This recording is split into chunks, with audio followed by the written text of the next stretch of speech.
लेकिन हम विकास के साथ हैं। खेसारी जहां भी गए कोनो बात नहीं, हम लोग विकास के साथ हैं। रवि भैया बोल रहे थे कि हम विकास की तरफ हैं, तो मैं बता देना चाहता हूं कि रवि भैया का खुद का विकास हुआ है कि ये जितने लोग हैं ना, ये भीड़ के हिस्सा है। तो देखिए, बिहार चुनाव हो चुका है बिल्कुल गर्म। खेसारी लाल यादव उन 4 सुपरस्टारों को रिमांड पे लेना अब शुरू कर दिए हैं, जिनको बीजेपी ने स्पेशली खेसारी लाल यादव को हराने के लिए उतारा था।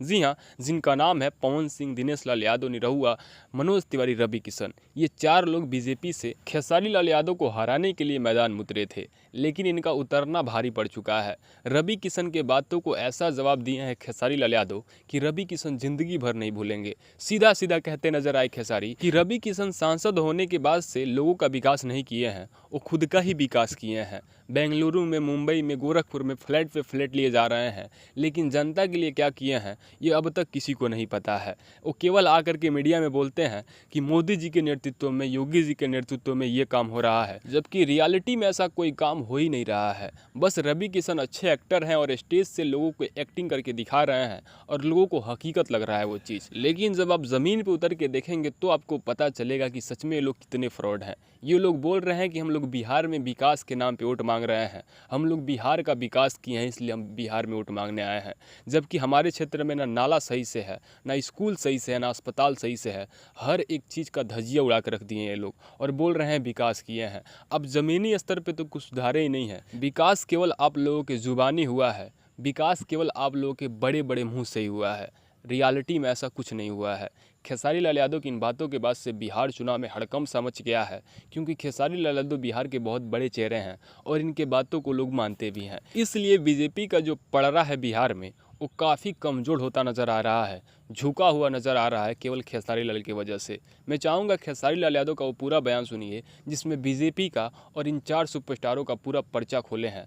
तो पहले खेसारी लाल यादव का पूरा बयान सुनिए, उसके बाद की बातें करते हैं सीधे लास्ट में आपसे हम। 30 साल में बच्चे आधा जीवन खत्म कर लेते हैं। 30 साल का कोर्स ठीक है। अब तो कम से कम वो 3 साल में पूरा हो जाए। तो हम सोच रहे हैं कि जो ग्राउंड है वहाँ पानी लग जाती है, बच्चे आखिर अपने आप के लिए फौज के लिए तैयारी कहाँ करेंगे। तो समस्या बहुत है और लड़ना हम लोग को बहुत है, और लड़ना सिर्फ खेसारी के लड़ने से कुछ नहीं होगा। हम सारे नौजवानों को, हर उस वर्ग के लोगों को, क्योंकि छपरा बेहतर बनेगा तो सुख सबको होना है। तो एक बार सुख के लिए और बेहतर बनाने के लिए हम सबको एक होके और एक बार सरकार को चेंज करने की ज़रूरत है। एक बार बदलाव हो जाएगा। अगर वो बदलाव के बाद भी हमारे चीज़ों नहीं सुधरी तो हम इन्हें भी बदल देंगे, क्या फ़र्क पड़ता है। मैं एक नेता नहीं, एज एक बेटा बोल रहा हूँ, और मैं यहाँ के दर्द को देखने के बाद समझ रहा हूँ कि यहाँ दर्द बहुत है, यहाँ दवा की ज़रूरत है, दुआ की नहीं। सर, राजनीति में विचारधारा जो होती है स्थायी नहीं होती है। आपके जो बड़े भाई रवि किशन जी हुए या मनोज तिवारी हुए, इन्होंने अपने राजनीतिक जीवन की शुरुआत किसी और पार्टी से की और आज दूसरी पार्टी में है। तो क्या लगता है कि आपका ये राजनीति का यही पड़ाव है कि पड़ाव बदल भी सकता है आपका? अरे मैं राजनेता थोड़ी हूँ जब मैं पार्टी में जाऊँ। आपकी तरह कलाकार वो भी थे। मैं राजनेता ना आज हूँ ना कल बनना चाहता हूँ। मैं राजनेता नहीं। मैं कभी भी, सच पूछिए तो मैं अपनी गाड़ी पे भी विधायक लिखवाने वाला नहीं हूँ, कभी जीवन में नहीं लिखवाना है भाई। मेरी पहचान मेरी खुद की है, मेरे गाड़ी से मेरा पहचान नहीं बनता है। नहीं तो दुनिया में बहुत, तो मर्सिडीज़ का मालिक मेरे से ज़्यादा अमीर है भाई, लेकिन कोई नहीं जानता है। विषय वो नहीं है। आपकी पहचान क्या है, आपके कर्मों से होनी चाहिए, आपके काम से होनी चाहिए। और मेरे बुज़ुर्गों का आशीर्वाद मेरे ऊपर है, माता बहन बेटियों का आशीर्वाद बहुत है, और उनका अपना विचारधारा है। वो भी पहले किसी पार्टी से आए थे, नहीं जीते। उसके बाद भाई मोदी जी के लहर में तो कुछ भी जीत गया, देखा जाए तो कोई भी जीत गया, जिसका कोई अस्तित्व नहीं था वो भी जीता। बट ठीक है, वो एक विचारधारा के साथ जुड़े थे उन्होंने। अब क्या बिहार में विकास, देखिए हमें इंडिया में कितना विकास हुआ नहीं पता, बट मुझे बिहार में विकास कितना हुआ और देखा जाए ना तो हमारे बिहार के लोगों ने ना पूरे दुनिया में जाकर विकास किया है, बट हमारा अपना खुद का विकास नहीं कर पाए, क्योंकि हमारी सरकार हमारे साथ नहीं है। ना हमारा थिएटर 400-500 सिनेमा हॉल था, आज सारे के सारे बंद हो गए। सोचिए ना, भोजपुरी फिल्म का भविष्य कहाँ गया। आखिर भोजपुरी फिल्मों से ही ना भोजपुरी बोलने भाषी, ये भोजपुरी सिर्फ बिहार से भोजपुरी नहीं होता है। हमारा कला भी है, हमारी संस्कृति भी है। तो संस्कृति जिंदा कैसे रहेगी? थिएटर के माध्यम से, कला के माध्यम से, संगीत के माध्यम से। लेकिन उन्होंने किया क्या? सारे थिएटर बंद हो गए, एक भी मल्टीप्लेक्स में हमारे सिनेमा नहीं लगते हैं। अब लोग कहते हैं कि बनते बेहतर नहीं है तो कहाँ से लगेंगे? तो बेहतर कैसे बनेंगे? जब लगाने का साधन होगा तब ना। अरे सामान दुकान ज़्यादा होगा तभी ना हम सामान लाएंगे जी। अब ये बताइए, जब हम एक ट्रक फल ला देगा, हमारे पास ठेला है, तो एक ट्रक फल कहाँ रखेंगे?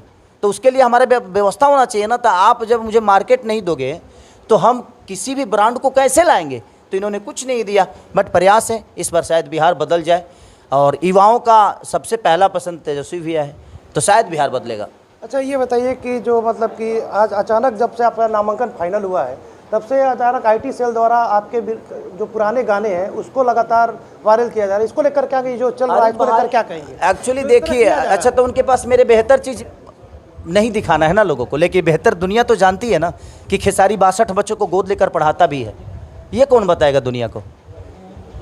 45 से 40 घर जल गए थे पिछले दीपावली के 2 साल पहले की बात है, और नहीं एक माह से बगल में। अब वहाँ पे खेसारी लोगों का मदद करने गया, बाढ़ पीड़ितों को खेसारी मदद करता है। स्टेशन पर जो नंगे सोते हैं बेचारे, उनको कमल खेसारी देता है। ये भी तो एक बार सर्च करो यार, जो भी मेरे बारे में बोल रहे हैं इसको भी चलाओ। क्या जवाब देंगे उन लोग? मैं वही तो कहना चाहता हूँ। जो कह रहे हैं कि खेसारी गंदा गाना है, ए भाई तो मेरे गंदा गाने की वजह से नाला खराब हुआ है छपरा का। जितना शिक्षा की व्यवस्था बिगड़ा है वो खेसारी के गंदे गाने से तो नहीं बिगड़ा है। आज अस्पताल का व्यवस्था बिगड़ा है तो खेसारी के गंदे गाने से बिगड़ा है। यहाँ की सड़क बर्बाद हुई है, लोगों के घर में पानी घुसा है, तो क्या मेरा उठलाली से रोटी बोर के गाना सुन के हुआ है क्या? ऐसा तो नहीं कि भगवान उठलाली के गाना सुन के और बरस गए ऊपर से। भाई बरसे तो हर जगह, लेकिन छपरा ही क्यों डूबा? क्योंकि यहाँ की व्यवस्था लूजर है। यहाँ के लोग जो यहाँ बोलते हैं कि मैं यही रहने वाला लोग हूँ, यही कर रहे, भाई अंधों की छपरा नहीं चाहिए, अंधों की बस्ती नहीं चाहिए हमें जिंदों की बस्ती चाहिए, जिसका ज़मीर जिंदा हो, जो दिल से जिंदा हो, जो दिमाग से जिंदा हो, जिसके पास इमोशन है, लोगों के दर्द का दवा है, हमें वो चाहिए। हमें ऐसा आदमी नहीं चाहिए हम विधायक जी के मुंह देख के शिक्षा पास कर लेंगे। मैट्रिक विधायक जी के मुंह देख के पास होता है कोई? या किसी का घाव का ऑपरेशन विधायक जी के मुंह से हो जाता है? रोड पे इंसान विधायक जी का मुंह देख के नहीं चलता है, वो रोड पे चलता है और उसको पता है ज़मीनी हकीकत क्या है। आज घर में जो पानी घुसा, विधायक जी के मुंह देखने से इंसान का घर का पानी निकल गया? नहीं ना। 24 घंटा रह के किए क्या आपने 24 घंटा रह के क्या किया है? 10 साल 15 साल आपके पास छपरा था, बिहार था, लेकिन किया क्या आपने? सिर्फ ट्रेन दिया कि तुम यहाँ से भरो और चले जाओ तुम पंजाब। तरीका वो नहीं है सर। सेवा इंसान के दिल में होता है, जुबान से तो किसी को छोटा किया जा सकता है। मुंह पे मीटर लगल बा, जे बिजली भरे के बा नहीं के ना, तो बोले खातिर तक केहू कुछ बोल दी तो हमारा के ओकरा बाद घेरे के कोनो।